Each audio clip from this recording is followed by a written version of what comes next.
মাওলানা বদরুদ্দোজা নদভী হাফিজুল্লাহ তিনিও ছিলেন।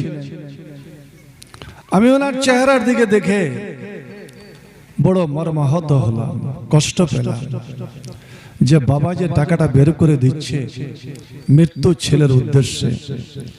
যদি এই স্টেজে হতো তাহলে আমি আব্দুল খালেককে একটা কথা বলতাম যে যেখানে ৬,০০০ এটা তুমি নগদে বাকি দিয়ে পূর্ণ করে দাও, কিন্তু ওনার দেওয়ার আমার হাতে যে তুলে দিচ্ছেন ওনার চেহারার দিকে তাকিয়ে আমি কিছু বলতে পারলাম না। আলহামদুলিল্লাহ, সর্বপ্রথম এই জালসার শুভ উদ্বোধনী আমি করছি ওই আব্দুল খালেকের দানের মাধ্যমে, যে এই মসজিদকে কেন্দ্র করে ৬,০০০ টাকা এককালীন উনি দান করেছেন। আল্লাহুম্মা সাল্লি আলাইহি আল্লাহুম্মা তাকাব্বাল মিনহু বিকবুলিন হাসানিন ওয়াদখিলহুল জান্নাহ ওয়া কিহি মিন ফিতনাতিল কবরি ওয়া আযাবিন নার। اللهم بارك له فيما أعطيته وأكثر ماله وولده وزد في عمره اللهم اغفر له। এই দোয়াটা সবাই একবার বলুন তো, اللهم اغفر له وارحمه واخلفه في عقبه في الغابرين واغفر لنا وله يا رب العالمين وافسح له في قبره ونبر له فيه آمين ثم آمين। إن الحمد لله نحمده ونستعينه ونستغفره ونعوذ بالله من شرور أنفسنا ومن سيئات أعمالنا، من يهده الله فلا مضل له ومن يضلل فلا هادي له، وأشهد أن لا إله إلا الله وحده لا شريك له، وأشهد أن محمدا عبده ورسوله الذي أرسله بالحق بشيرا ونذيرا وداعيا إلى الله بإذنه وسراجا منيرا. أما بعد فإن خير الحديث كتاب الله وخير الهدي هدي محمد صلى الله تعالى عليه وسلم وخير الأمور عوازمها وشر الأمور محدثاتها وكل محدثة بدعة وكل بدعة ضلالة وكل ضلالة في النار. أعوذ بالله من الشيطان الرجيم. بسم الله الرحمن الرحيم. يا أيها الذين آمنوا لا تلهكم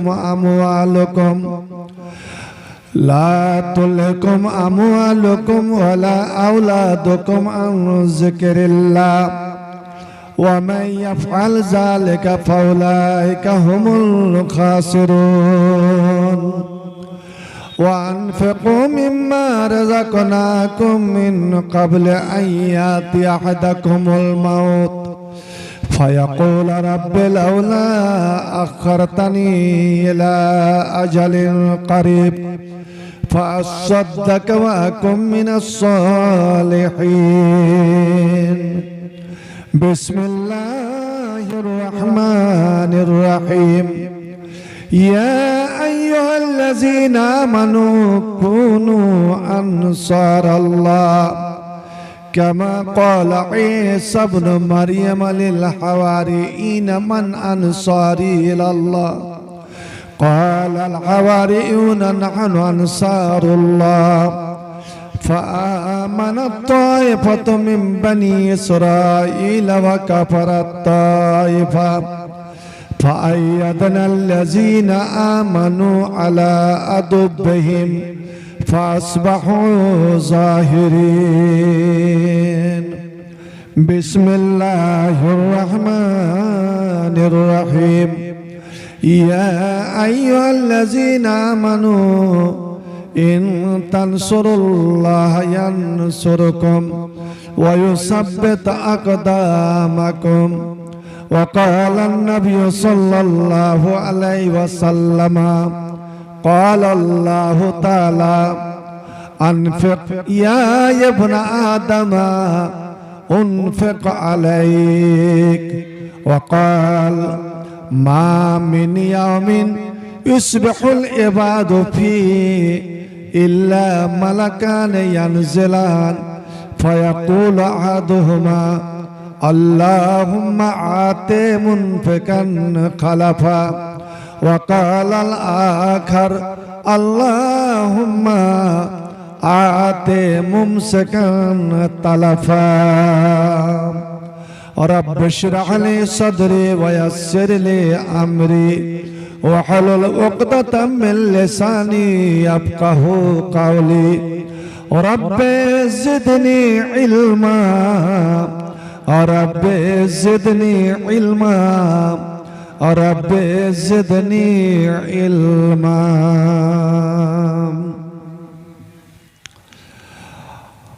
আল কোরআনের সৈনিক আমি নেই তো পরাজয়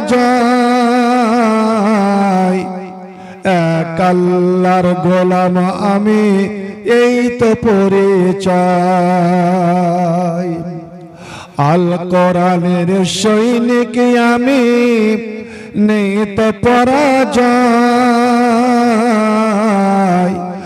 এক আল্লাহর গোলাম আমি এই তো পরিচয় এই দুনিয়ার সবই নকল এই দুনিয়ার সবই নকল আসল কিছু নাই এক আল্লাহর গোলাম আমি এই তো পরিচয় এক আল্লাহর গোলাম আমি এই তো পরিচয় কোরআন হাদিস শাসনতন্ত্র রাসূল আমার নেতা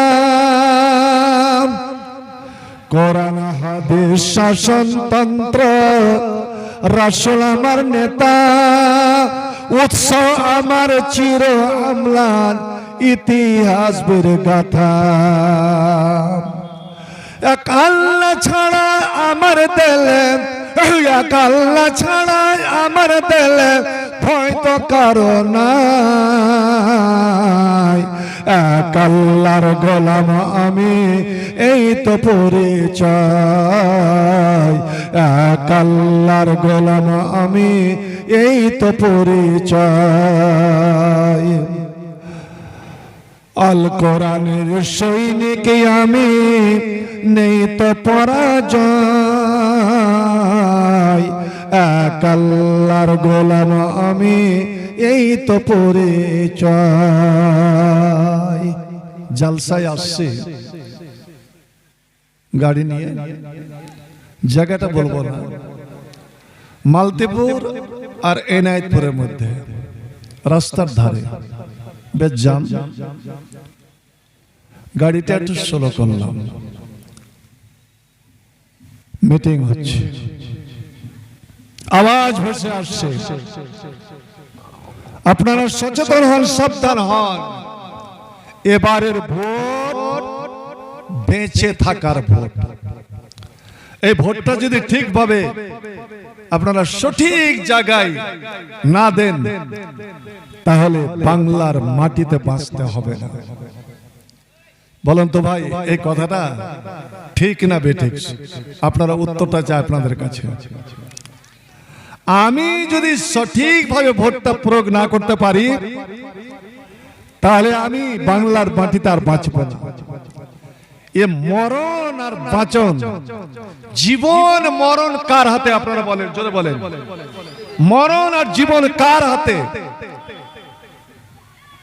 এই বাংলায় থাকতে গেলে আপনাকে এই ভোট কিন্তু একবারও 10 মিনিট গাড়ি রুকে রাখলাম জানলা লাগিয়ে একবার মুখ থেকে বের হলো না যে 91 লাখ মানুষের নাম বৈধ ভোটারের নাম কেটে গেল।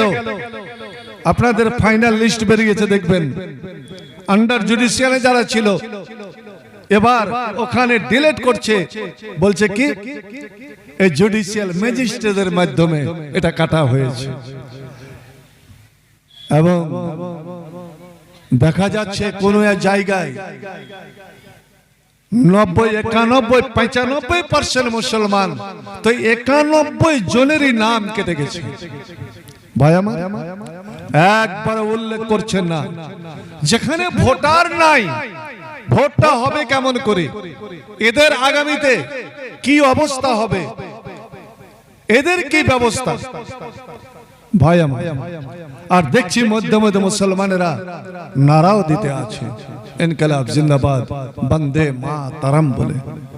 আহা, মুসলমান তুমি জীবন দিতে পারো, জীবন দিতে পারো, কিন্তু শিরকের শব্দ যাতে আল্লাহ নারাজ হয়, আল্লাহর আকাশ হিলে উঠে, মুসলমান ওই শব্দ ব্যবহার করতে পারে না। আজ আমরা কোন পর্যায়ে চলে গেলাম? কোরআন হাদিস শাসনতন্ত্র, রাসূল আমার নেতা, উৎসব আমার চির আমলান, ইতিহাস বীর গাথা। এক আল্লাহ ছাড়া আমার দিলে, এক আল্লাহ ছাড়া আমার দিলে ভয় তো কারো নাই। এক আল্লাহর গোলাম আমি, এই তো পরিচয়। এক আল্লাহর গোলাম আমি, এই তো পরিচয়। জীবনের চেয়ে ইমানের দাম জানো অনেক বেশি,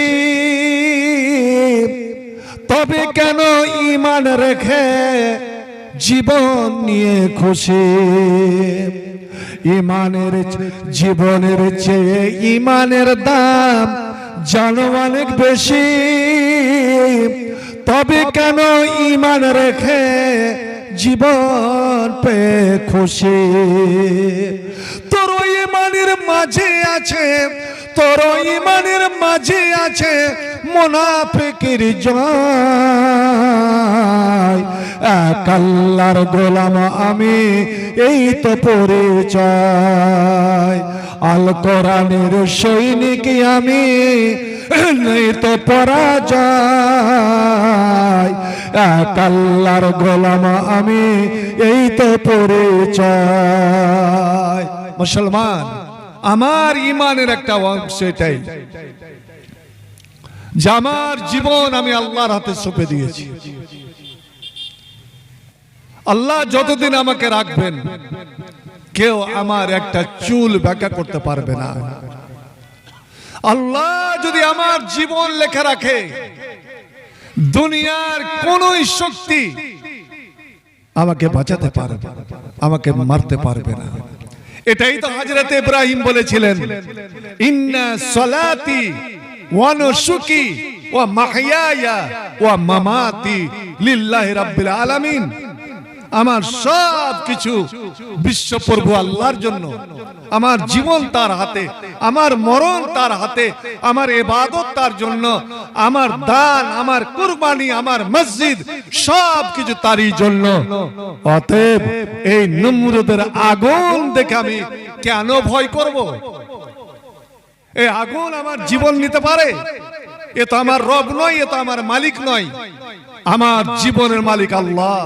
তবে হ্যাঁ, আল্লাহ যদি আমার পরীক্ষা নিতে চান, আল্লাহ যদি আমার ইমতিহান নিতে চান, যে ইব্রাহিম আমি তোমাকে আগুনে জ্বালিয়ে, ঠিক যেমন সোনাকে গলিয়ে আসল নকল পরীক্ষা করা হয়, আমি তোমাকে এই নমরুদের অনলে জ্বালিয়ে তোমার ভালোবাসার, তোমার মুহাব্বতের, তোমার প্রেমের আমি পরীক্ষা নেব।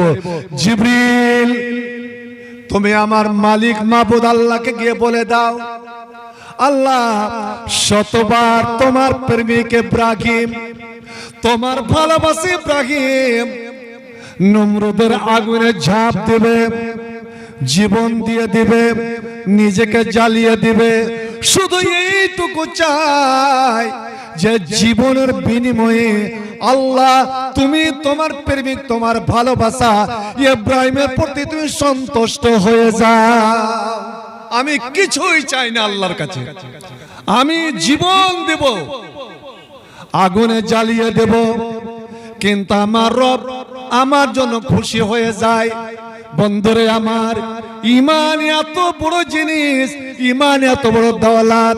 হযরতে খোবাইব রাদিয়াল্লাহু তাআলা আনহু হযরতে খোবাইবকে ফাঁসিতে শুলিতে উঠিয়ে দিয়েছে কাফেরেরা, হাতে পায়ে কাঁটা মেরে দিয়েছে, শুধু গলাতে ফাঁস লাগতে বাকি, ফাঁস লাগা আছে, টানবে চলে যা। বুখারী শরীফের হাদিস, হযরতে খোবাইব নবীর প্রেমিক, নবীর সাহাবী, ওই সময় নবীর প্রতি তাদের টান, আল্লাহ আল্লাহ রাসূলের প্রতি তাদের মহব্বতের পরীক্ষা নিচ্ছে কাফেররা। আবু সেরওয়া, আবু সুফিয়ান এইভাবে বল্লমের একটা আঁচড় দিয়ে, পেটে আঁচড় দিয়ে বলছে, খোবাইব এ মুহাম্মদের প্রেমিক, আরে আল্লাহ প্রেমিক, একটা কথা বলো তো, 1 মাস ধরে তোমাকে আমরা বন্দী করে রাখলাম, জেলখানায় ভরে রাখলাম, ডিটেনশন ক্যাম্পে রাখলাম, 1 মাস পর্যন্ত তোমার বাড়ি ঘরের সঙ্গে তোমার সম্পর্ক নাই, তোমার ছেলে মেয়ের খবর জানো না, তোমার স্ত্রীর খবর জানো না, তোমার মা বাবার খবর জানো না। তোমার নিশ্চয় মন চাইছে এই ফাঁসির কাঠে উঠতে, আমার জীবন পাখি উড়ে যাওয়ার আগে আগে একবার আমার ছেলে মেয়েকে দেখে নি। বলো এ খোবাইব, বলো তোমাকে আমরা সসম্মানে ছেড়ে দেব, তোমার যা ক্ষতি হলাম সেই ক্ষতি পূর্ণ তোমাকে আমরা দিব, শুধু তোমার মুখ থেকে আমরা একটা কথা শুনতে চাই। তোমাকে বলি না, এটাও বলবো না যে তুমি মুহাম্মদের দিন ছেড়ে দাও, তুমি অমুসলিম হয়ে যাও, তুমি কাফের মুশরিক হয়ে যাও, না এটা বলবো না, শুধু এইটা কথা শুনতে চাই যে তোমাকে এখন ফাঁসির কাঠ থেকে আমরা নামিয়ে দেব, ফাঁসির ফান্দা তোমার গলায় পরাবো না, তোমাকে আমরা এখানে দাঁড় করে রাখবো, আর তোমার চোখের সামনে তোমার প্রেমিক, সারা বিশ্ব মুসলমানের প্রেমিক আব্দুল্লাহর বেটা মুহাম্মদকে ধরে এনে যদি তোমার চোখের সামনে ফাঁসি দিই, আমরা যদি শুলি দিই, এটা তোমাকে কেমন লাগবে? তুমি এটা পছন্দ করো কি করো না? তোমার জীবনের বিনিময়ে তোমার জীবন বাঁচিয়ে মুহাম্মদকে এই জায়গায় যদি ফাঁসি দেয়, তুমি সেটা মেনে নিতে পারবে কি পারবে না বলো? তুমি যদি একবার বলে দাও, ভাই আমার জীবন যদি তোমরা আমাকে রক্ষা দাও, আমাকে যদি বাঁচার সুযোগ দাও, তো মুহাম্মদ কি নবী কি রাসূল কি আমি জানি না, তাকে তোমরা ফাঁসি দিবে না শুলি দিবে, এটা তোমাদের ব্যাপার, শুধু এই কথাটা মুখ দিয়ে বের করে দাও। আল্লাহু আকবার। ভাই আমার, মহব্বত আর প্রেম ভালোবাসা, হযরতে খোবাইব এত জোরে হুঙ্কার দিয়ে উঠছে, ঈমানি শক্তি যেন সমস্ত ফাঁসির ফান্দা ছিঁড়ে একাকার হয়ে যাবে। এ মুশরিকিনে মক্কা, এরে শয়তানের দলেরা, এতক্ষণ তোরা আমার জীবন নিয়ে খেলা করছিলি, আর এখন তোরা এসেছিস আমার ঈমান খরিদ করতে, আমার ঈমানের খরিদ বিক্রি তোরা আরম্ভ করেছিস। শোন, ফাঁসি দেওয়া তো দূরে যাক, আমার নবী বন্দী হওয়া তো দূরে যাক, আমার গলাতে ফাঁসির ফান্দা লাগার আগে আগে আমার জীবন আমার রোটা বের হওয়ার আগে আগে, আমি মরার আগে আগে যদি আমি শুনিনি যে আমার প্রিয় নবী, আমার হাবিব জানাবে মুহাম্মদ রাসূলুল্লাহ সাল্লাল্লাহু আলাইহি সাল্লামের পায়ে একটা কাঁটা লেগেছে, কোন কাফের পিছন থেকে আমার নবীকে একটা ঢেল মেরেছে, আমার নবী আঘাত পেয়েছে, নবী কষ্ট পেয়েছে, নবীর কষ্টটা, নবীর ওই ব্যথাটা, ওই আঘাতটা আমি যদি নিজের জীবনে নিজের শরীরে অনুভব না করি, জোরে আমার নবীর পায়ে নয়, এ খোবাইবের পায়ে যেন কাঁটাটা লেগেছে, আমার নবীর শরীরে নয়, আমার শরীরে যেন সে আঘাতটা লেগেছে, আমি যদি এটা অনুভব না করে, শুনে নাও আমি মুসলমান নই, আমি মুমিন নই, আমি নবীর প্রেমিক হতে আমি পারবো না। তোরা আমার ঈমান নিবি ভাই, আমার জীবন দিয়ে দেয়, ঈমান তারা দেয় না। ওরা কেমন ছিল? হযরতে সুমাইয়া, আম্মার, ইয়াসির, একই পরিবারের তিনজন, মা, যুবক বেটা, স্বামী, তিনটা খুঁটিতে বাঁধা আছে। বেটাকে সম্পূর্ণ উলঙ্গ করে দিয়েছে, স্বামীকে উলঙ্গ করে দিয়েছে। হাজার হাজার মানুষ এ দৃশ্য দেখছে, আনন্দ করছে। ভাই আমার, এ ডিটেনশন ক্যাম্পের ভয় শুরু থেকে চলে আসছে, আদমের কাল থেকে চলে আসছে। মুসলমান, তুমি ভয় করো না, ঈমানের জয় একদিন হবেই। সুমাইয়াকে হুঙ্কার দেওয়া হচ্ছে, সুমাইয়া দেখে নাও তোমার বেটার পরিণাম, দেখে নাও তোমার স্বামীর পরিণাম। তোমাকে বলছি তুমি ঈমান ছেড়ে দাও, মুহাম্মদের দ্বীন ছেড়ে দাও। তুমি একবার শুধু বলে দাও আমি ভুল করেছিলাম, আমি আমার পুরনো ধর্মে ফিরে এলাম, আমি দল ত্যাগ করে ওই দলে চলে গিয়েছিলাম, আবার আমি আমার পুরনো দলে চলে আসলাম। যেমন আজকাল হচ্ছে। হায় রে মুসলমান, দ্বীনের কোনো চিন্তা নাই, ইসলামের চিন্তা নাই। আজ কত বড় বড় হুঙ্কার আমাদের শুনতে হচ্ছে। এই ভারতের মাটিতে আমার মসজিদ বানাবার কোনো অধিকার নাই, এই ভারতের মাটিতে আমার আজান দেওয়ার কোনো অধিকার নাই, ভারতের মাটিতে আজানের মাইকের ধ্বনির আমার কোনো অধিকার নাই। এইগুলো কেউ কিন্তু বলছে না, কোন নেতা। কার দিকে আপনি করবেন ভাই আমার? শুধু ছেড়ে দাও। হযরতে সুমাইয়া বলে উঠছে, ওরে আমার ছেলেকে উলঙ্গ করেছ, আমার স্বামীকে উলঙ্গ করেছ, আর আমাকে ভয় দেখাচ্ছ। তুমি একজন মেয়ে, তুমি একজন নারী, এতগুলো মানুষের সামনে তোমাকে উলঙ্গ করে দেব। শুনে নাও, আমার পোশাক তোমরা নিয়ে নিতে পারো, আমার পরিধানের পোশাক, আমার কাপড় কেড়ে নিতে পারো, আমাকে উলঙ্গ করে দিতে পারো, কিন্তু আমার অন্তরে, আমার বেলে, আমার রক্তে, আমার রগে রগে, আমার মাংসের পেশিতে আমার ঈমানের যে পোশাক আমি পরে আছি, আল্লাহ ভীরুতার, আমি তাকওয়া পরেজগারির যে পোশাক পরে আছি, রে দুষ্ট দুরাচারের দলেরা, এ আবু জেহেলের দলেরা, আমার ঈমানের পোশাক জীবনে তোরা কেড়ে নিতে পারবে না রে। আমি উলঙ্গ হয়ে, মার পেটে উলঙ্গ হয়ে জন্ম নিয়েছি, আবার উলঙ্গ হয়ে আমাকে কবরে যেতে হবে, আমাকে কবরে উলঙ্গ হয়ে যেতে হবে।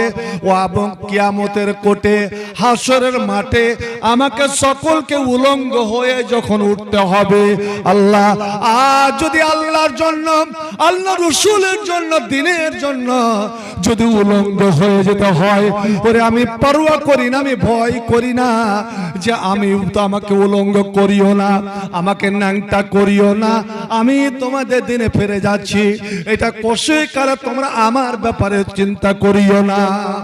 এবার দুইটা উট এনে সুমাইয়ার দুই পায়ে বেঁধে দেওয়া হচ্ছে, একটাকে এই মুখা করে, একটাকে এই মুখা করে। সুমাইয়া এর পরিণাম ভাবছো তো? আর এদিকে আবু জেহেল বল্লম নিয়ে দাঁড়িয়ে আছে। একদম গুপ্ত অঙ্গ নিশান করে এখনো সময় তুমি একবার কালেমা ছেড়ে দাও, মুহাম্মদের দ্বীন ছেড়ে দাও, নচেত উট দুই দিকে হাঁকাবো। তোমার কি গতি হবে? বাঁশ যেমন করে ফাড়া হয় জিন্দা অবস্থাতে। ভাই আমার, এই সামান্য এইগুলো নিয়ে এত ভয়, এত দূর কাঁপছেন। হায় রে আল্লাহ, সব কিছু ছেড়ে দিয়ে ট্রাইব্যুনালে ভিড় গিয়ে দেখো, জীবন নিয়ে আমরা কত ছোটাছুটি করছি, কিন্তু একবার চিন্তা করেছেন যে আল্লাহর ওখানে যে এসআইআর হবে, ওখানে যে ইমানের এসআইআর হবে, আর ওখানে ভীষণ ডিটেনশন ক্যাম্প আল্লাহ যে তৈরি করে রেখেছেন, খুজুহ ফাগুল্লু, এই 2 নম্বর ধান্দাবাজ মুসলমানদের ধরো আর এদের নাক দিয়ে, পেটের ভিতর দিয়ে, পায়খানার দ্বার দিয়ে জিঞ্জির বের করে ওরাকে টেনে নিয়ে যাও। ভাই আমার, ওটার ব্যাপারে একবার চিন্তা আমাদের হয়েছে কি? একমাত্র যেখানে আমার শুধু ইমানের মূল্য হবে, কোনো কিছুরই মূল্য হবে না, ওই ইমানকে বাঁচাবার একবার আমরা চিন্তা করেছি? চিন্তা করেন। সুমাইয়া বলল, ওরে আমার উট তোরা বেঁধেছ, পায়ে বেঁধেছ, আমি জানি যে আমার কি গতি হবে, তবুও সুমাইয়ার ভিতরে বিন্দু বিসর্গ ভয় নাই, কোনো লেশ নাই। বন্ধু আমার, ঠিক ওই সময় সুমাইয়াকে উলঙ্গ করে দেওয়া হলো।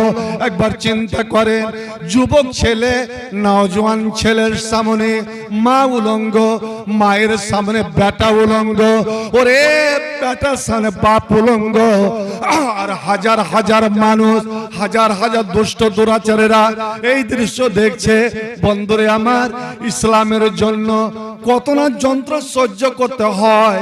আপনারা প্রস্তুত থাকুন, তৈরি থাকুন। ঠিক ওই সময় দুপুরের টাইম আল্লাহর নবী ওই রাস্তা দিয়ে চলে আসছেন, নবী কিন্তু দূর থেকে দৃশ্যটা দেখেছে। দূর থেকে দৃশ্যটা দেখেই নবী মুখে কাপড় দিয়ে দিলেন, দৃশ্য যেন দেখা যায় না, চোখটা ঢেকে নিলেন। হযরতে সুমাইয়ার চোখ আড়ালো না, আমার নবীকে দেখে ফেললেন। হযরতে সুমাইয়া আওয়াজ দিচ্ছেন, ইয়া রাসূলুল্লাহ, ওগো আল্লাহর নবী, ওগো আল্লাহর হাবিব, একবার আমাদের দিকে তাকান, একবার আমাদের করুণ অবস্থাটা লক্ষ্য করুন। নবী গো, একমাত্র আপনার প্রেমের পাগল হওয়ার জন্য আমাদের 3 জনের এই দুরবস্থা। ইয়া রাসূলুল্লাহ, একবার আমার দিকে আসুন, একটু এগিয়ে আসুন। আপনার নূরানি চেহারা, আপনার নূরানি চেহারা মোবারক আমাকে জি বলে দেখতে দেন, এবং দয়া করে আপনি শেষবারের মতো আল্লাহর কাছে বদদুয়া করে দেন, অভিশাপ দিয়ে দেন। আল্লাহ, আর আমরা সহ্য করতে পারছি না নবী গো, এই সরকারের যন্ত্রণা সহ্য করতে পারছি না, আপনি একটু বদদুয়া করেন। উদুল্লাহ, আল্লাহর কাছে বদদুয়া করেন, আল্লাহ যেন এদেরকে ধ্বংস করে দেয়, আর আমরা যেন অব্যাহতি পেয়ে যাই, নাজাত পেয়ে যাই। বন্ধু আমার, এবার নবী নিজের চেহারাটা উদাম করলেন, নুরানি চেহারা করলেন। সুমাইয়াকে, সুমাইয়ের পরিবার হযরত ইয়াসের বেটা আম্মারকে ইশারা করে নবী বলছেন, ইসবের আলা ইয়াসের। ওরে মুসলিম সমাজ, এরে মুমিন মুসলমানেরা, তোমরা ধৈর্য ধরো, সবুর করো, এটা তোমাদের ঈমানের চূড়ান্ত পরীক্ষা। ঈমানের চূড়ান্ত পরীক্ষা। আল্লাহ তোমাদের সামনে এই পরীক্ষা নামিয়েছে। তোমরা পরীক্ষার একদম শেষ সীমায়, চরম সীমায় পৌঁছে গিয়েছো। আর বেশিক্ষণ তোমাদের পরীক্ষা দিতে হবে না। এই সময়টুকু শুধু ধৈর্য ধারণ করো, সবুর করো। আর আমাকে যে বলছো বদদুয়া, আমি কাউকে অভিশাপ দেওয়ার জন্য আমি দুনিয়ায় আসিনি, তবে আমি তোমাদের বলছি একবার খালি সবুর করে নাও। এদের যত রকমের জ্বালা যন্ত্রণা, যত রকমের কষ্ট সব তোমরা মেনে নাও, আর আমাকে শেষবারের মতো যতটুকু দেখার আমাকে মন ভরে দেখে নাও। আমি মুহাম্মদ রাসূলুল্লাহ সাল্লাল্লাহু আলাইহি সাল্লাম বলছি, সুমাইয়া এই দুনিয়ায় আর তোমার সঙ্গে আমার দেখা হবে না। অল্পক্ষণ আর কিছু মুহূর্ত পরেই তোমার চির নিদ্রায় তুমি ঘুমিয়ে যাবে, আর তোমার সঙ্গে আমার দেখা হবে না। কিন্তু সুমাইয়া ইসবের আলা ইয়াসের, ওরে ইয়াসেরের পরিবার, ও ইয়াসেরের বংশধর, ওরে তোমরা ধৈর্য ধারণ করো, তোমরা সবুর করো। আমি নবী মুহাম্মদ বলছি, তোমাদের আমি কথা দিলাম, সর্বপ্রথম আমার উম্মতের মধ্যে, ওরে আমার উম্মতের মধ্যে যার সঙ্গে আমার হাসরের মাঠে এবং পুলসিরাতের গেটে সর্বপ্রথম যার সঙ্গে আমার সাক্ষাৎ হবে, যার সঙ্গে আমার মোলাকাত হবে, তুমি শুনে নাও, সেটা আমার বেটি ফাতেমা হবে না, আমার বেটি জাইনাব হবে না, আমার বেটি রোকাইয়া উম্মে কুলসুম হবে না, আমার 11টা স্ত্রী হবে না, ওরে আমার 10 জন সাহাবী হবে না, আমার বেটারা হবে না, আমার জামাইরা হবে না। আল্লাহ আল্লাহ, শোনো শোনো, আমার কিয়ামতের দিন এবং পুলসিরাতের মাঠে, পুলসিরাতের গেটে সর্বপ্রথম আমার সঙ্গে যার সাক্ষাৎ হবে, মোলাকাত হবে, আর আমার সাক্ষাৎ পাবে এবং আমার হাতে সর্বপ্রথম হাউজে কাউসারের পানি পাবে। এটা ভালো করে জেনে রাখুন, আমার উম্মতের মধ্যে সর্বপ্রথম কে হাউজে কাউসারের পানি পাবে, সেটা আমার 4 বেটির মধ্যে একটাও নয়, আমার চাচারাও নয়, আমার 3-3টা বেটা, আমার বেটারাও নয়, আমার জামাইরাও নয়, আমার কোন সাহাবী নয়, আমার হাতে সর্বপ্রথম হাউজে কাউসারের পানি পাবে। ওরে সুমাইয়া, তুমি এবং তোমার পরিবার, তোমার স্বামী আছে এবং তোমার বেটা আম্মার। আল্লাহু আকবার, সবুর করো, ধৈর্য ধরো, তোমার সঙ্গে কিয়াম হাসরের মাঠে আমার সর্বপ্রথম মোলাকাত, আর আমি নিজে হাউজে কাউসারের পানি উঠিয়ে ওরে সুমাইয়া আমি তোমার হাতে তুলে দিলাম। আর যেমন এই কথা বলা, আল্লাহু আকবার, হযরতে সুমাইয়ার খেয়াল চলে এলো হাউজে কাউসার তোলো জান্নাতে, এবং জান্নাতের উপরে একবার উপরের দিকে তাকাইতো। জানি না আল্লাহ যদি এই হতভাগিনীকে, নবীর প্রেমিকাকে, নবীর মাহবুবাকে যদি আল্লাহ জান্নাতটা দেখায়, ভাইরে আমার, বন্ধুরে আমার, ঈমানের কত বড় মূল্য, নবীর মুহাব্বতের কত বড় মূল্য। হযরতে সুমাইয়া ছোট করে মাথা উঠিয়েছেন, জানি না বিড়বিড় করে ঠোঁট লড়ে উঠলো, আল্লাহকে কি বললো, রাব্বুল আলামিন, তুমি ফেরাউনের বিবিকে চোখে জান্নাত দেখিয়েছো, আল্লাহ তুমি মারিয়ামকে জান্নাত দেখিয়েছো। রাব্বুল আলামিন গো, তুমি যদি ফেরাউনের বিবিকে জান্নাত দেখাতে পারো, তুমি যদি মারিয়ামকে জান্নাত দেখাতে পারো, তো আমি হাবিবে খোদা, আল্লাহ তোমার হাবিব, ইমামুল আম্বিয়া, নবীদের নবী, রাসূলদের রাসূল, আমি তার প্রেমিকা, আল্লাহ তার জন্য এবং তোমার জন্য আমি জীবনে শেষ সন্ধি করে দাঁড়িয়ে একবার কি আমার প্রাণ পাখি উড়ার আগে আমাকে জান্নাত খানা তুমি কি দেখাবে না? আল্লাহু আকবার। জানি না সুমাইয়া কোন অন্তরে আল্লাহর কাছে দোয়া করলো, আল্লাহ রাব্বুল আলামিনের সঙ্গে সঙ্গে জিবরিলকে বললেন, রে জিবরিল, জান্নাতের সম্পূর্ণ নকশাটা, ওরে জান্নাতের সব কিছু নিয়ামত আমার সময়ের সামনে, চোখের সামনে তোরা তুলে ধর। আল্লাহু আকবার। এদিকে জিবরিল তুলে ধরেছেন, মুচকি হেসে জান্নাতের নিয়ামত দেখে, জান্নাতের সমস্ত কিছু দেখে সুমাইয়ার জন্য দুঃখ কষ্ট সব ভুলে যাচ্ছে, সমস্ত ব্যথা বেদনা, সমস্ত পরীক্ষা। বলবো যে পায়ে উট বাঁধা আছে, উটের রশি বাঁধা আছে, কিছুক্ষণ পরে উট যে দুই দিকে হাঁকাবে, ওর পা পড় পড় করে ফেড়ে যাবে, কোন খেয়াল নাই। জান্নাতের নিয়ামত দেখে আল্লাহ রে আল্লাহ, হযরতে সুমাইয়ার মুখে মুচকি হাসি ফুটে গেল। আল্লাহু আকবার। এবার জোরে বলো সুবহানাল্লাহ। আমার নবী বললেন, ওরে জান্নাতি মানুষ, মৃত্যুর সময় মরণের পরে কে জান্নাতি আর কে জান্নাতি নয়, তোমরা দুটো আলামত দেখে নিও, দুটো আলামত দেখে নিও। আপনারা ভালো করে মনে রাখেন, কে ঈমানের উপরে মারা গেল, মুমিন হয়ে মারা গেল, জান্নাতি হয়ে মারা গেল, ওই মৃত্যু মানুষের মধ্যে দুটো লক্ষণ পাবেন, দুটো আলামত পাবেন। ওই দুই আলামত যদি আপনি যে পেলেন, তো নিশ্চিত আপনি জানেন যে এই লোকটা, এ আমার বাবা, আমার ভাই, আমার কাকা, আমার ছেলে জান্নাতি। আল্লাহর কাছে দোয়া করি, আল্লাহ ওই দুই সিফাত, ওই দুই গুণ আল্লাহ আমার প্রত্যেক মুসলমান মুসলমানের মধ্যে আল্লাহ দিও।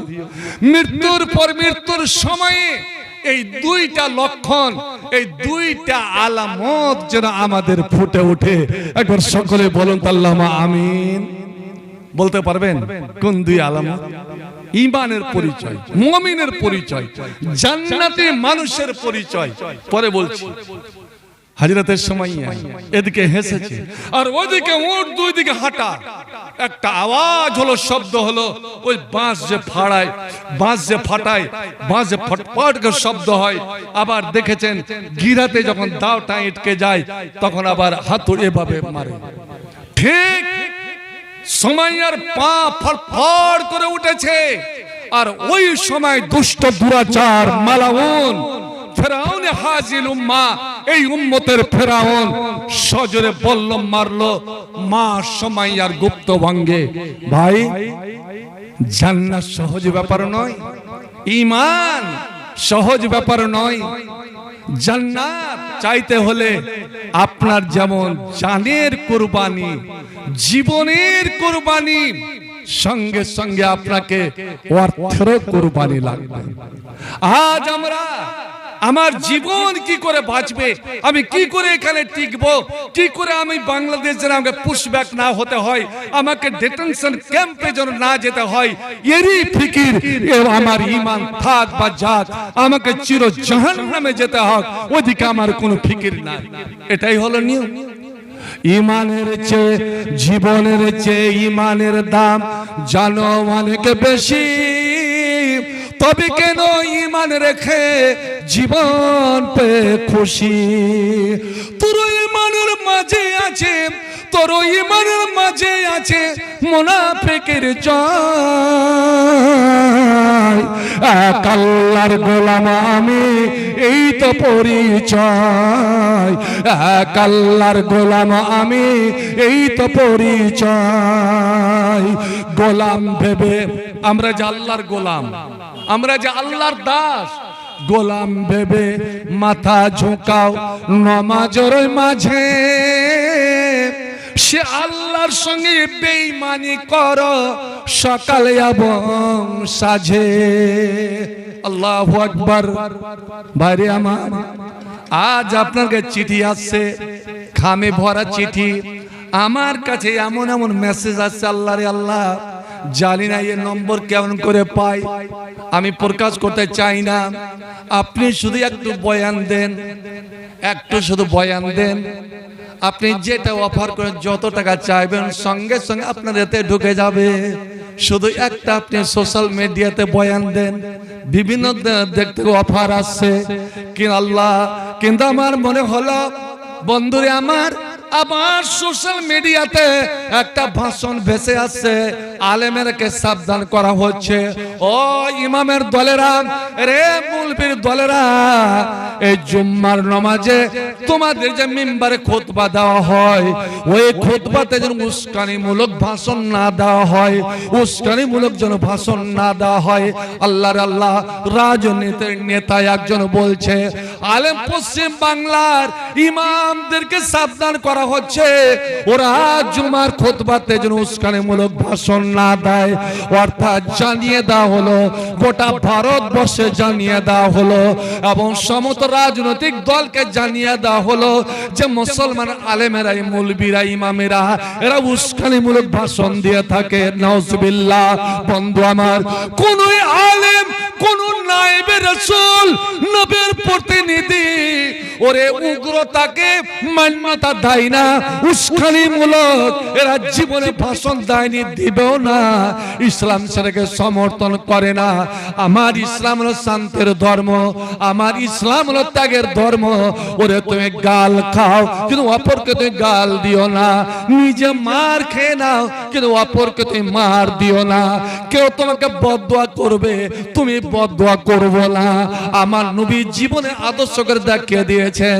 নবীকে গাল দিয়েছেন, নবীর গালের প্রতিশোধ আম্মা জান আয়েশা নিয়ে নিলেন।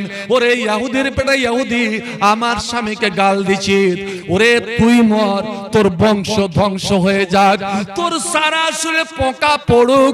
সঙ্গে সঙ্গে আমার নবী মুখ চেপে ধরেছেন, আয়েশা এত উগ্র মূর্তি তুমি কেন ধারণ করলে? তুমি শেরনীতি বাগিনী কখন থেকে হলে? তোমার জবান, তোমার ভাষা এত কেন অশ্লীল হয়ে গেল, এত কড়া ভাষা হয়ে গেল কেন? ইয়া কল বাজা।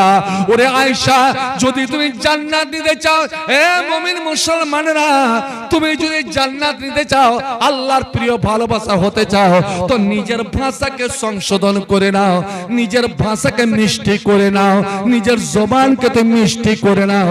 কঠোর ভাবে কথা বলিও না, তুমি নম্রতা অবলম্বন করো, নম্র হও, তুমি কঠোর হবে না।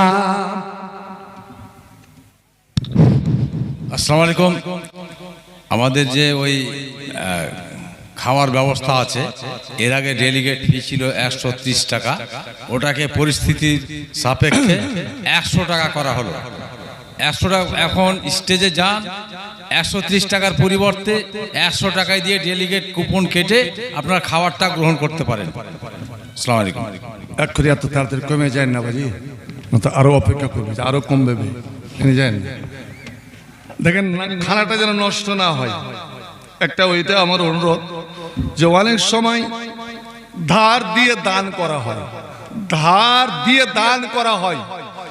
এই যে ডেলিগেটের ব্যবস্থা, এই খাওয়া দাওয়ার ব্যবস্থা, এই মসজিদকে কেন্দ্র করেই তো আপনারা 100 টাকা দিয়ে খাবেন, পেটটাকে শান্তি দিলেন, আর আপনার ওই টাকাটা মসজিদে খরচ হবে, আপনার মসজিদে দান চলে গেল।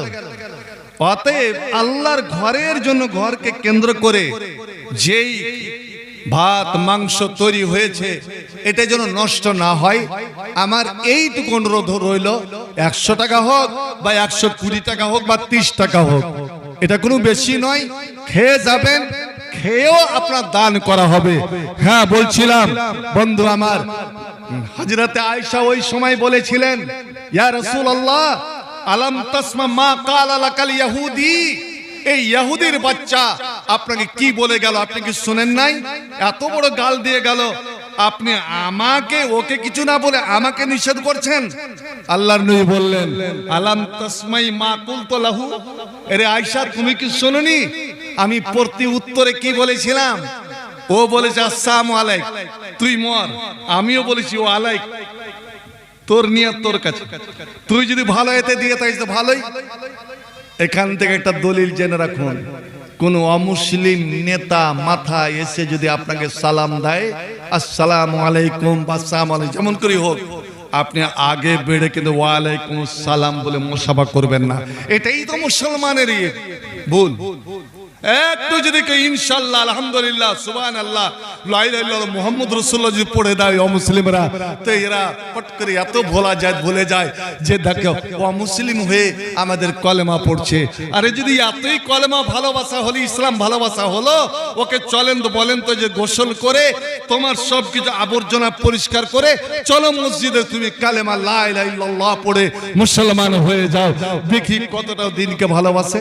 নবী আমার বলেছিলেন, ওরে আয়েশা শুনে নাও, আমি বদদুয়া দেবার জন্য আসিনি। গোটা দুনিয়ার দুশ্মনেরা, ইসলাম দুশ্মনেরা একজোট হয়ে যদি আমাকে বদদুয়া দেয়, আমাকে অভিশাপ দেয়, আমার কোনো ক্ষতি হবে না। পক্ষান্তরে আমি যদি একবার বদদুয়া দিয়ে দিই, ওরা ধ্বংস হয়ে যাবে। কিন্তু আমি বদদুয়া দেওয়ার জন্য দুনিয়াতে আসি না। ভাই আমার, ত্যাগ। আজ যে এই বিপদ, বর্তমান যে বিপদের আমরা সম্মুখীন, শুনুন বুখারী শরীফের একটা হাদিস, আল্লাহ নবী বলছেন যে অনেক সময় বিপদ আল্লাহ ওখান থেকে নির্ধারণ করেন, আসমান থেকে কোন একটা বিপদ, কোন এক মুসিবত। ঠিক যেমন আজ বর্তমান আমেরিকা আর ইরানের সাজানো যুদ্ধ, এই মুসলমান ইরানকে নিয়ে কত যে বাড়াবাড়ি। ইসরায়েল শেষ হয়ে গেছে না, ইরান বলে সব শেষ করে, ইসরায়েলের কিছুই ক্ষতি হয়নি। জেনে রাখুন, ইসরায়েলের কিছুই ক্ষতি হয়নি, এগুলো সাজানো। তো যাকগে, আমি বলছিলাম মিসাইল ছড়লো, আর এদিক থেকে ও মিসাইল, আর শূন্যতে গিয়ে মহাশূন্য আকাশে গিয়ে ওরা ওখানে বিস্ফোরণ করিয়ে দিল, কোনো ক্ষয়ক্ষতি হলো না। নবী আমার বলেন, এ মুমিন মুসলমান, ওরে তোমাদের মাঠ ভরা ফসল, এখন তোমাদের আছে তোমাদের ভুট্টা ফসল, তোমাদের জয়া ধান, কত রকমের আল্লাহ রাব্বুল আলামিন ফয়সালা করে দিয়েছেন। আমি আকাশ থেকে শিলা বৃষ্টি দিব, আমি এত বড় বড় শিলা বৃষ্টি যে ওদের ভুট্টা ফসলকে গুঁড়িয়ে দেব, ধানকে গুঁড়িয়ে দিব, অনেক জায়গায় ক্ষয়ক্ষতি হয়ে গেল।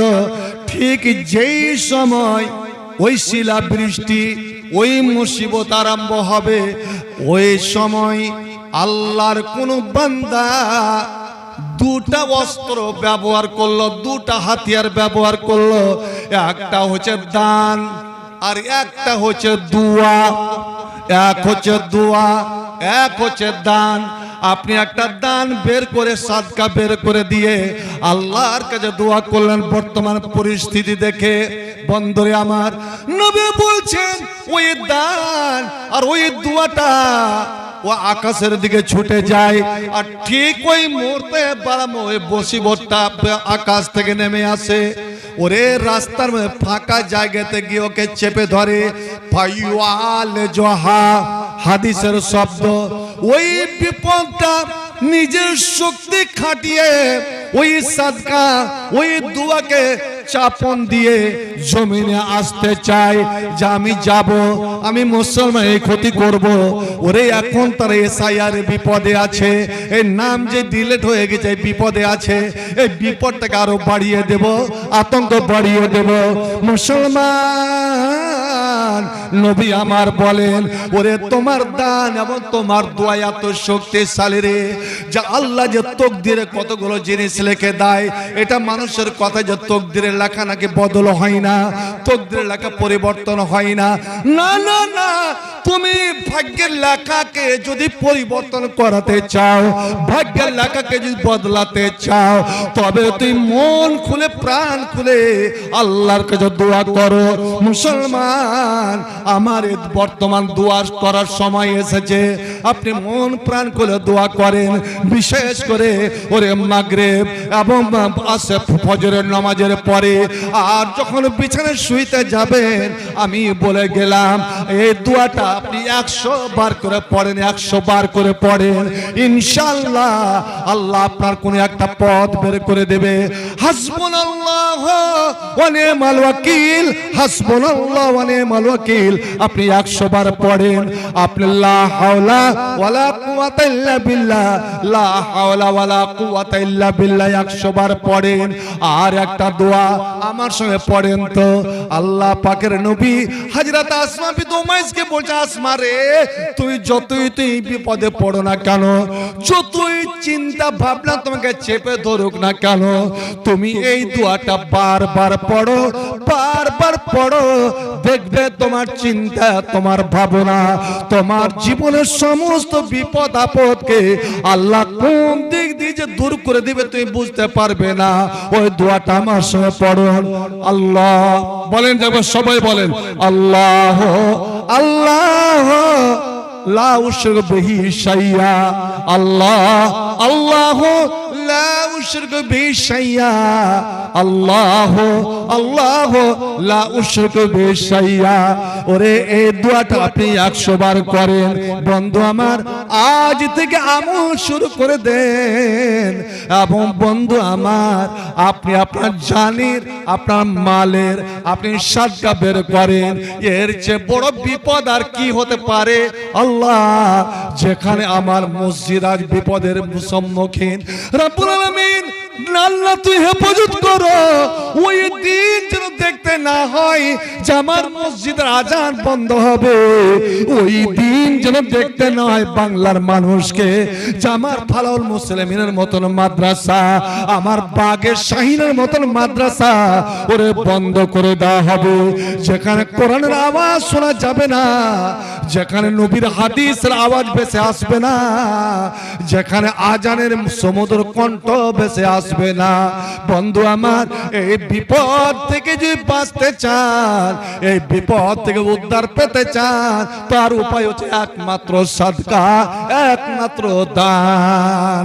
আল্লাহ তাই বলছেন, ইয়া ইবনা আদম, আল্লাহ ডাক দিয়ে বলছেন, এরে আদমের বেটা বেটিরা, এ মানুষ সন্তান, এরে মুমিন মুসলমানেরা, এরে আমার আখির নবী মুহাম্মদুর উম্মতেরা, তোরা শোন। এটা আল্লাহ নিজে আকাশ থেকে ডাক দেন, আরশ থেকে ডাক দেন, আনফিক ইয়া ইবনা আদম, এ বিশ্বম্পরে মুমিন মুসলমানেরা, ওরে তোমাদের চোখের সামনে, তোমাদের মাটিতে, তোমাদের বাজারে আমার ঘর যে নির্মাণ হচ্ছে, আমার ঘর যে তৈরি করেছো সেটাকে সম্পূর্ণ করার জন্য অর্থের প্রয়োজন, ওরে টাকা পয়সার প্রয়োজন। আমি আল্লাহ যেমন তোমার জীবনের মালিক, আমি আল্লাহ তোমার ধন সম্পত্তির মালিক, আমি আল্লাহ তোমার টাকা পয়সার মালিক, আমি আল্লাহ তোমার সব কিছুর মালিক। যখন আমি মালিক হলাম, আমি মালিক হয়ে তোমার কাছে আমি চাইছি যে তুমি আমার পথে এইটা তুমি দাও। ওরে প্রয়োজন হলে তুমি জীবন দাও, প্রয়োজন হলে তুমি রক্ত দাও, প্রয়োজন হলে তুমি অর্থ দাও। আনফিক ইয়া ইবনা আদম, রে আদমের বেটা বেটিরা, আমার পথে, আমার পথে, আমার পথে তোমরা খরচ করো। কত খরচ করে এটা আল্লাহ বলছেন না, তোমার সাধ্য মতো, তোমার শক্তি মতো তুমি খরচ করো। আমি আল্লাহ তোমাকে কথা দিচ্ছি, আমি আল্লাহ ওয়াদা দিচ্ছি, ওয়াদা করছি, আমি প্রতিশ্রুতি দিচ্ছি। এটা সরকারের প্রতিশ্রুতি নয় যে 15 লাখ করে সবারই অ্যাকাউন্টে ঢুকবে। এই মুসলমানের আলেম ওলামারাই কম কি আল্লাহ রে অ্যাকাউন্ট খুলেছিল? 15 লাখ এখানে আছে। সরকার যদি কোনো একটা ওয়াদা করছে, ওইদিকে একটা লাইন লাগিয়ে দাঁড়িয়ে গেলাম। কোম্পানি যদি কোনো একটা ওয়াদা দিচ্ছে, এই মোবাইল কোম্পানিগুলো সব লাইন লাগিয়ে দিলাম। আর আল্লাহর ওয়াদা, আল্লাহর প্রতিশ্রুতি, ওমান আসদাকু মিনাল্লাহি কিলা, আর আল্লাহর থেকে সত্যবাদী আর কে হবে? যে তোরা আমার পথে দে। তুই ধনী হতে চাস, তোর অবস্থার সচ্ছলতা তুই চাস, যেন আরো তুই সচ্ছল ভাবে জীবন যাপন করতে পারিস, তোর জীবনের অভাব অনটন যেন দূর হয়ে যায়। শোন, অভাব অনটন দূর করার যে কয়েকটা পথ আছে, তার মধ্যে একটা পথ আপনি যদি আজ থেকেই এটা পরিকল্পনা করলেন যে আমি ডেলি এটা আমি সদকা করব। ধরেন 5 টাকা করে, 5 টাকা করেই আমি দান করব। আপনি এর উপরে আমল করেন তো, 1 বছর আপনি অটল থাকেন, এইভাবে আমল করে যান। দেখুন আল্লাহর প্রতি বিশ্বাস করে আল্লাহ আপনার অবস্থার পরিবর্তন করে কি করে না? কারণ আল্লাহ নিজে বলছেন হাদিসে কুদসি, আনফিক, তোরা খরচ কর। আয় এ মসজিদের দোতলা তো করেছি, এখন তোরকে পলাস্টার হয়েছে, জানলা কপাট হয়েছে, টাইলস বসেছে, তো সুন্দরভাবে চাকচিকন নিচেটা করেছি, ওপরটা করতে পেরেছি না? নিচেটা পুরুষ লোকেরা পড়বে তার জন্য চাকচিকন, আর ওপরটা ওরকম মেয়ে ছেলে পড়বে তার জন্য ওটাকে পরিষ্কার করবি না? এটা পূর্ণটা হলো আমার ঘর, আর আমি আল্লাহ সুন্দর, ইন্নাল্লাহ জামিল, আমি সুন্দর এবং সৌন্দর্যটাকে আমি পছন্দ করি। ওরে তুই আমার ঘরকে যেইভাবে পরিষ্কার পরিচ্ছন্ন করবি, আমি আল্লাহ তোর জন্য ঠিক জান্নাতে ওই রূপেই আমি ঘর আমি আল্লাহ তোর জন্য বানাবো। শুনুন, নবী যখন মেরাজে গেলেন, এক জায়গায় নবীকে বসালেন, আল্লাহ বলেন জিবরিলকে, জিবরিল আমার নবীর উম্মতের, এই যে আপনারা বসে আছেন, এরকে জীবনে যত আমল আছে, নামাজ, রোজা, হজ, যাকাত, দান, খায়রাত, দোয়া, বড় বড় নেকি, তো কোনটা আমলের কি নেকি তার একটা রূপ দিয়ে, ঠিক যেমন টিভিতে অ্যাড আসে, মোবাইলে অ্যাড দেখায়, ওইভাবে একে একে দেখাও, একে একে দেখাও। নবী আমার বলছেন, ওরে জাতালাইয়া ওজুর উম্মতি, আমার সামনে, আমার চোখের সামনে আমার উম্মতের নেকি, আমলের নেকিগুলো তুলে ধরা হলো। এটা নামাজের নেকি চলে গেল, রোজার নেকি চলে গেল, হজের নেকি চলে গেল, 2-3টা করে নেকি দেখানো হচ্ছে। এটা রোজার নেকি, এটা হজের নেকি, এটা নামাজের নেকি, আর একটা ছোট্ট নেকি আবার ওখানে ইয়াদ চলে এলো। ব্যাপার কি, 2-3টা নেকি দেখানোর পরে আবার বারবার ফিরে ওই নেকিটা আসছে, বারবার ফিরে নেকিটা আসছে। আমি জিবরিলকে বললাম, জিবরিল এই নেকিটা কাজটা তো খুব ছোট্ট মনে হচ্ছে, কিন্তু বুঝতে পারছি না কাজটা কি, কিন্তু এর নেকিটা এত বিরাট আকারে কেন দেখা হচ্ছে, আর বারবার বারবার ঘুরে ফিরে ওই নেকিটা আমার চোখের সামনে কেন আসছে? বলো এটা কিসের নেকি? ওটা নামাজের নেকি, এটা রোজার নেকি, হজের নেকি, দান খায়রাতের নেকি, উমুকের নেকি, কিন্তু এই নেকিটা কাজটা দিয়েছে খুব ছোট, কিন্তু কি যে কাজ বুঝতে পারছি না, কিন্তু নেকি একদম অসীম নেকি, বিরাট নেকি, আর বার বার বার বার আমার চোখের সামনে আসছে। নবী আমার বললেন, হযরতে জিবরিল বলছেন, ও গো আল্লাহর নবী, এটা নেকিতে কোনো বড় কাজের বিনিময় নয়, এমন কোন কাজের বিনিময় নয় যাতে আপনার উম্মতকে খুব কষ্ট পেতে হবে, আপনার উম্মতকে খরচ করতে হবে। এই নেকিটার সম্পর্ক হলো মসজিদের সঙ্গে, আল্লাহর ঘরের সঙ্গে। কি আল্লাহর বান্দারা, হাট খোলার মুমিন মুসলমানেরা মসজিদ বানিয়েছিল, মসজিদ বানিয়ে ওই মসজিদে ঝাড়ুদার রাখতে তারা পারেনি। একজন মসজিদে দেখাশোনা করবে, মসজিদ পরিষ্কার করবে, তার জন্য তারা কোনো মোতাওয়াল্লি রাখতে পারেনি। একটা কথা শুনলেন, বড় দুঃখ লাগে, আজকাল আমরা মসজিদে মুলবি রাখি, ওই মুলবিকে আমরা শাসাই, ওই মুলবির কাছে আমরা পরিষ্কার পরিচ্ছন্ন ঝাড়ু দাইয়া নেব, এটা করনি, ওটা করনি, তোমাকে এই বেতন দিচ্ছি। ভাই আমার খবরদার, অনুরোধ করে যাচ্ছি, মসজিদে যে মক্তবে যে শিক্ষক রাখবেন, মুলবি রাখবেন, ইমাম রাখবেন, তাকে আপনারা শাসানে দিবেন না, তার দ্বারা এই কাজগুলো নিবেন না, আপনি তার জন্য আলাদা লোক রাখুন।